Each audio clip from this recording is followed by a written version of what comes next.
Hi అండి, నమస్తే. Welcome back to tasty spoon. ఈరోజు మన రెసిపీ కర్ణాటక స్పెషల్ అయినటువంటి అక్కీ రోటీ.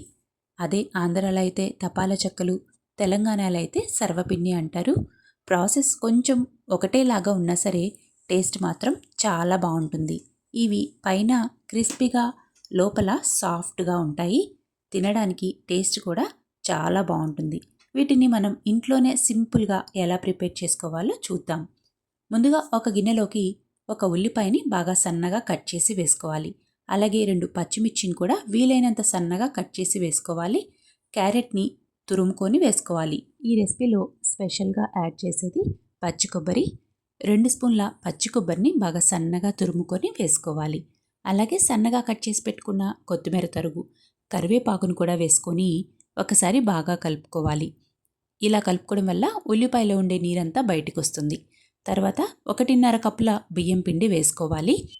రుచికి సరిపడా ఉప్పు, 1 స్పూన్ జీలకర్ర వేసుకొని పిండినంతటిని ఒకసారి బాగా కలుపుకోవాలి. ముందుగానే నీళ్లు పోయాల్సిన అవసరం లేదు. పిండినంతటిని ఒకసారి కలుపుకున్న తర్వాత 2 కప్పుల నీళ్ళని గోరువెచ్చగా చేసుకొని అప్పుడు పిండిలో పోసుకొని కలుపుకోవాలి. అలాగే ఒకేసారి నీళ్ళన్నీ పోయొద్దు. కొద్ది కొద్దిగా నీళ్లు యాడ్ చేసుకుంటూ పిండిని కలుపుకోవాలి. బాగా సాఫ్ట్గా కలుపుకోవాలి. ఇలా కలుపుకోవడం వల్ల పిండి బాగా జిగురుగా ఉంటుంది.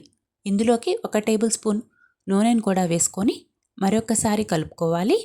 తర్వాత మూత పెట్టుకొని 15 నుంచి 20 నిమిషాల సేపు పిండిని పక్కన పెట్టుకోవాలి. 15 నిమిషాల తర్వాత పిండి బాగా సాఫ్ట్గా అవుతుంది. చేతికి కొద్దిగా నూనెను రాసుకొని మరొకసారి కలుపుకోవాలి. అలాగే పిండి కొంచెం చేతికి అతుక్కున్నట్టుగా ఉంటుంది. అందుకని ఆయిల్ అప్లై చేసుకొని పెద్ద సైజు ముద్దను తీసుకొని రౌండ్గా చేసుకోవాలి. ఈ అక్కీ రోటీలు కొంచెం పెద్ద సైజులో చేసుకుంటేనే బాగుంటాయి.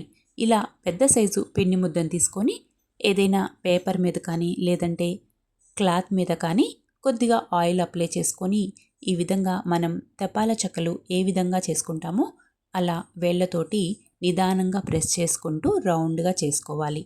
క్లాత్ మీద చేసుకున్నట్లయితే క్లాత్ని వాటర్లో ముంచి బాగా గట్టిగా పిండేసి అప్పుడు చేసుకోండి, ఈజీగా ఉంటుంది. వీటిని మందంగా కాకుండా వీలైనంత పల్చగా చేసుకోండి.